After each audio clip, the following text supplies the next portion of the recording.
Hi friends, இன்றைக்கி திங்கக்கிழமை காலையில் எழுந்திரிச்சு 4 மணிக்கெலாம் எழுந்திரிச்சு சீக்கிரமாகவே அரிசி ஊற போட வேண்டியிருந்தது. அரிசி ஊற போட்டுட்டு வீடெல்லாம் கூட்டி தொடச்சி எடுத்தாச்சு.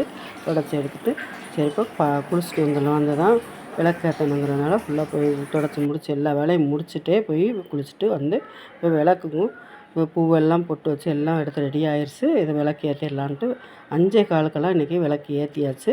விளக்கு ஏற்றி சாமி கும்பிட்டாச்சு. அரை மணி நேரம் பூஜை ரூமுக்கு முன்னாடியே உட்காந்தாச்சு. சின்னதாக அகல் விளக்கு கீழே ஒரு தட்டில் ஒரு வச்சு நல்லா பதியம் போட்டு சாமிக்கு முன்னாடியே அப்படியே உட்காந்தாச்சு. ரொம்ப நேரம் கழித்து அரிசியும் ஊற வச்சுருந்தோம். அதை எடுத்து காலை டிஃபன் எல்லாம் முடிச்சுட்டு அரிசி ஊற வச்சு ஆட்டி எடுத்தாச்சு. இன்றைக்கி கீரை வாங்கியிருந்தோம். அந்த கீரையும் வாங்கி சுத்தம் பண்ணி எடுத்து வச்சாச்சு. கொஞ்சமாக அரும்பு வந்திருந்தது, அதையும் வாங்கி கெட்டுறதுக்கு அதை எடுத்து கெட்டி வச்சாச்சு. இதோட இந்த வீடியோ முடிஞ்சிருச்சு. வீடியோ பிடிச்சிருந்தா லைக் பண்ணுங்கள், ஷேர் பண்ணுங்கள், சப்ஸ்கிரைப் பண்ணுங்கள், கமெண்ட் பண்ணுங்கள், பக்கத்தில் கிளிக் பண்ணுங்கள்.